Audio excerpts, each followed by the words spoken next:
just start out the gate. Good morning, Sean. How are you, friend? I'm doing good. How are you guys? Great. I was just about to say, I'll give you a reason or two why Kyle Shanahan's not on the, people asking, why isn't Kyle Shanahan on the hot seat? Let me ask you this, Sean. If somebody says to you, why isn't Kyle Shanahan on the hot seat? What do you say?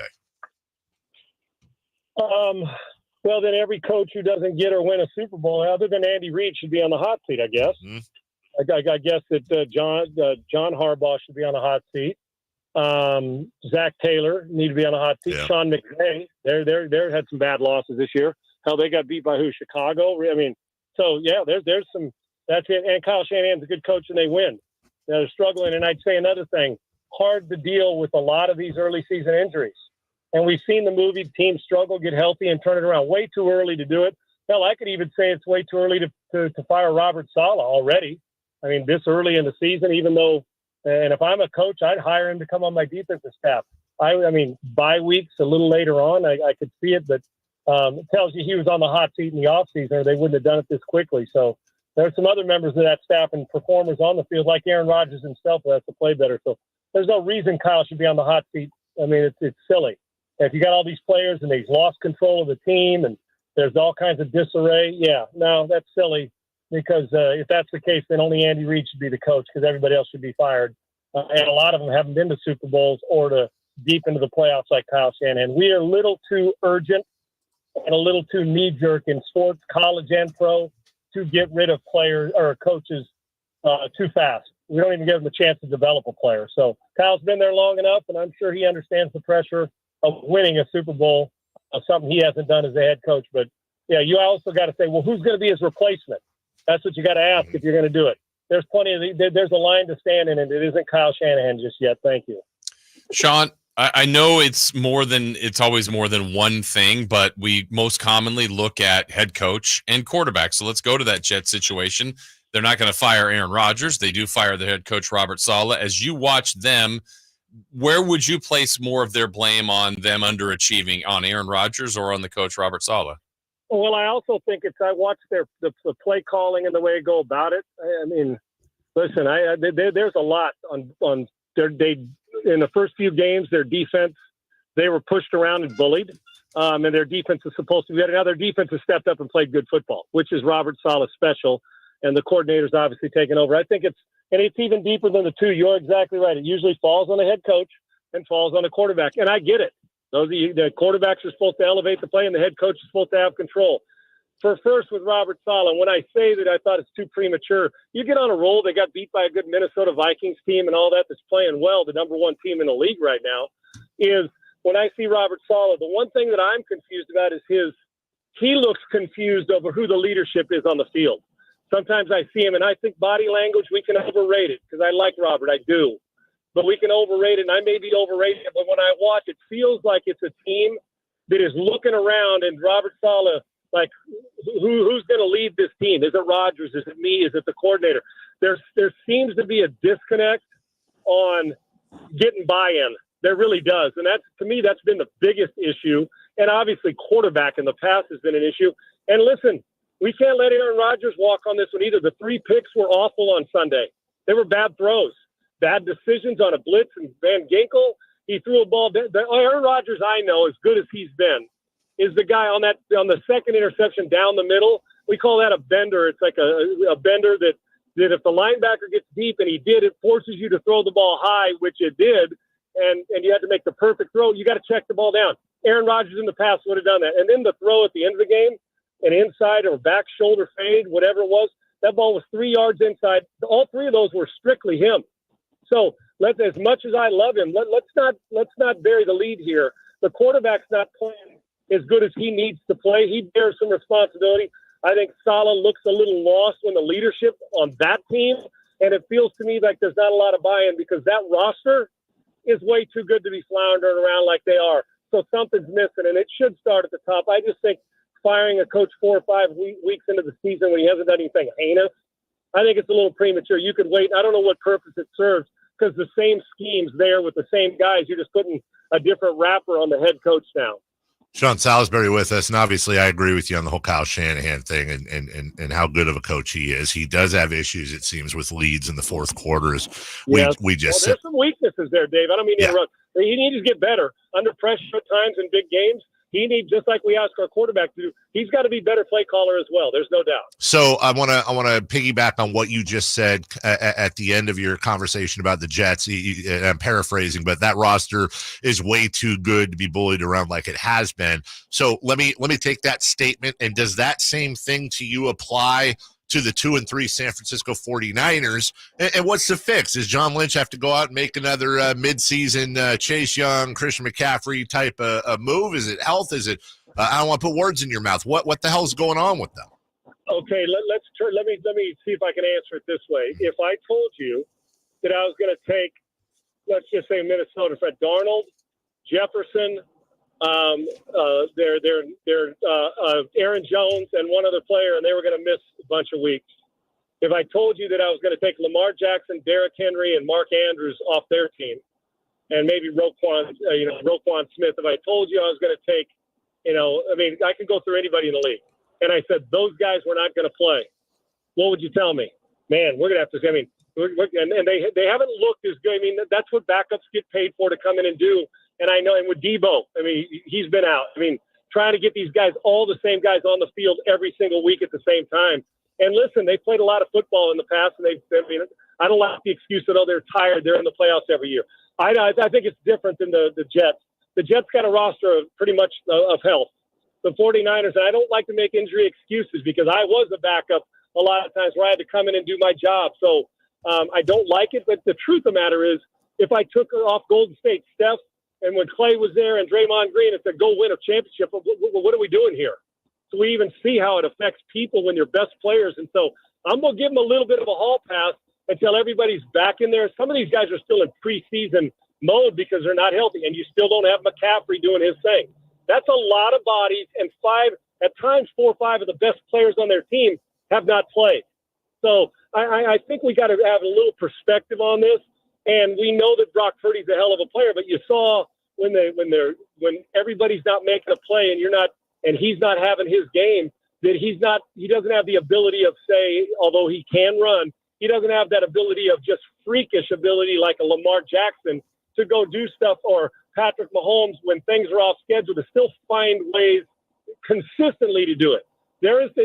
He's physically limited on certain areas, although I love him. He's not the problem, but he didn't play his best game. And when he's not playing his best with injuries, you're in trouble. And I can say that about every team. So I'm not – listen, there's been years in the past when we've looked at the 49ers and said, is Kyle under fire? I'm talking about early in the season. And they found a way to get it done. I would be very guarded against burying the 49ers until they're out of their legs are underneath them and they've got their full group running and doing their things. They're going to be fine. I don't know if they're a Super Bowl contender fine at the end of the season, but when all is said and done, that division won't be decided. It's still going to have to go through San Francisco. Nope. Did we lose Sean? For a second? There we go. He's back. Yeah. Jason, Sean, while you were talking, just real quick, and you've got the floor, Jason. I guess we got a little bit. I can't hear you guys now. Something happened to your phones. Okay. Good? You hear us, Sean? I got you now. Okay. Yeah, I got you now. Gotcha. Okay. So while I was saying to Jason, while you were speaking, I guess a little bit of breaking news came on. My dad just texted me, guys, and he said, Adam Schefter reports that Robert Saleh is out. Check it out on X. So breaking news from my dad. About an hour later. Robert Saleh is out, and let's read about it on X. We'll do that after we're done, Sean. But I like how Pops is staying on top of it. There you go. Hey, you don't always have to be first. That's you just right. Got to get it right. Be accurate. Yes. Sean, want to ask you about a game that was important in your area, Houston, the Texans and Bills. That was fun. Some questionable clock management at the end by Buffalo. But what did that win do for this Houston team that seems to be growing and building their confidence? What did that do this last weekend? Got big. I mean, they are 4-1, and they lost to a good Vikings team. But, guys, I'm just telling you, they have not played a complete game yet. And normally when you're an average team and you don't play a complete game, you lose. They're finding ways in the past to lose. Now they're finding ways to win. First, it starts with accountability with the head coach. he's done a phenomenal job of getting guys and backups to believe, hey, they're rushing for 40, 50, 60, 70 yards a game, 80 yards a game if you don't include the quarter, whatever it is, without Joe Mixon, and they're still getting it done, finding ways to win.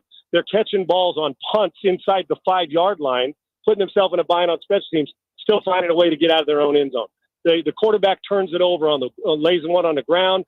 Questionable play calling by Bob Slowick at Bobby at the end of the game when they got to throw the ball on a intentional grounding when they're inside 60 yards. That's Kaimi Fairbairn's range. The guy is automatic. He hasn't missed outside of 15. He's kicked like 7 or 8 of them this year. So that was play calling. And then CJ throws an interception, lays one on the ground, but they're overcoming it. They couldn't have done that in the past.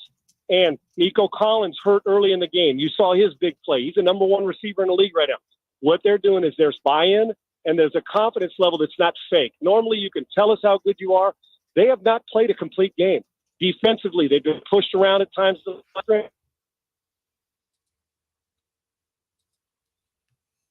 30.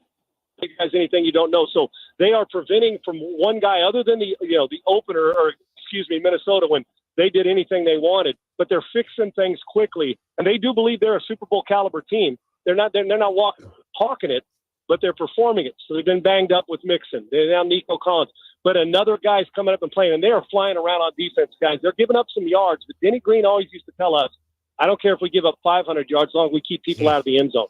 And for the most part, they're doing that, and they do. They are aggressive, and they cut down on the penalties last week, but the few weeks after that, they're winning games when they got 10, 12, 14 penalties. So it's different. And C.J. Stroud is a closer. Even when he makes a mistake, young quarterbacks a lot of times will get, oh my gosh, hopefully I won't do that again. And they start to, you start to stress a little bit. It's just like, okay, I threw a pick. Let me go out and fix it. And he does. So it's a fun watch. And it was a huge win against a depleted Buffalo team that needs more weapons on the perimeter. You stop Josh Allen, you beat Buffalo in 9 of 30. They gave him about the worst game he's had, and they still have not played a complete game of 60 minutes where they played their best. So this team is real. The Chiefs find ways to win, but I'm telling you, Baltimore, Kansas City, and the Texans, they're in the conversation when you're talking about outside of Kansas City, who belongs at the top. Impressive win, and it's nothing but building confidence every week that they're winning without playing their best, which tells me good teams always do that. We see it all the time. When you're not going good, it's a long season. Can you win when you're not at your best? And they can, even when the quarterback has made a mistake, and he doesn't make many. So they're impressive, and they're going to go to New England. They can't allow this one to be it's New England. Who's the quarterback? They got to fly around and knock them around. This team's real, man. There's nothing fake about them, and they've got a bunch of great players at a bunch of different positions. Well, let me just follow up on that too then, Sean, because you work in Houston, you do the morning show there. You also played for the Vikings. So interesting connection for you to both. Get back on September 22nd, the Vikings just smashed the Texans, as you know, 34-7 in Minnesota. So in your mind, 4-1 Houston, that's the one loss, but that's a big loss. Is that speak to how good Minnesota is? Did Houston have an off day, combo of both? How do you break that part down? Dave, that's a great point, because I've looked at it from every different angle. I think it was a combination of both. And they were better at their play calling on both sides of the ball. Brian Flores was phenomenal in the game against the Texans, created a ton of confusion. They created a bunch of pre-snap penalties. Sam Darnold played better than C.J. Stroud, which you normally aren't saying that on a weekly basis with Stroud. He's usually playing better than his opponent, like he did Josh Allen. Darnold protected the ball. They ran the football, physically dominated the line of scrimmage. That's where it usually starts with me, quarterback, and physically dominate. They got bullied. They did. They got bullied on both sides of the ball. And it was one of those, and D'Amico, when he had his press conference and then during the week said, we got manhandled, basically, and I paraphrase, and they did. When you get beat up physically and then your perimeter people aren't having a phenomenal game, you're not going to win many of them. But when you win and dominate physically, even if you don't have a great game on the perimeter, quarterback plays decent, doesn't turn it over, but doesn't have gaudy stats, you'll be in every game. And that's what Minnesota did. So I think it speaks that Minnesota is playing smart football. They've got home run hitters, but they are flying around, and Flores is playing great defense. His team is. And so I think it was the fact that Minnesota is at the top of the NFC for a reason. But if they played 10 times, it wouldn't look like that all 10 times. I assure you they would play better. But in that game, no excuses. They got manhandled. And I think That's what bothered D'Amico in the offseason is he wanted to get an offensive line and a defensive front seven that you push people around and play on their side of the line of scrimmage. And in that game, there wasn't many things, if any, that the Vikings didn't do better than the Texans. It was a humbling wake-up call, but they didn't let it fester. They came back the next week and won, and they've been doing it ever since. Sean, I want to ask you one question regarding college football. Wild weekend. I don't know what stood out to you the most, whether it was Vandy after the Georgia, Alabama win over Georgia, then Vandy getting them, Tennessee's loss, all the top 10 carnage, even out here, Cal's big lead that they couldn't hang on the big day they had. Just what stood out to you most this last weekend? Well, Cam Ward's pretty good for Miami, and Justin Wilcox is building something pretty cool at Cal. I mean, he's been there a minute, but his defenses fly around. That was a great game. That Boise State's running back is a hell of a football player. Uh-huh. That the Heisman's going to go up and down. I wonder if we'll ever give it to a guy who's not in that power. You know what I'm saying? Yeah. If it's still a quarterback award, that Milroe now. I mean, you start to look at the Heisman, but the biggest one, it's a no-brainer. I mean, like Trojans, I know got beat, and Tennessee got beat. But with 12 teams, one loss doesn't kill you if you're a top 10, top 15 team. Is the fact that after what they did to Georgia, and then the second half have to fight them off, Georgia, meaning Alabama, and then to go to Vandy, and no disrespect to a really great city and a team that's trying to compete with great students and not a great football program over the course of time. They've had good players once in a while. They hung in there and physically beat up on. I'm talking about they rushed for, they smoked Alabama at the line of scrimmage. I was actually proud of Vanderbilt. It just goes to show you, if you decide to take it off somehow, some way, when you run into a team. So that's going to be the biggest upset of the year. You will not see an upset that big again this year. You'll see upsets, but we're a team that had no business on a roster on paper beating Alabama, and they not only beat them, they beat them up.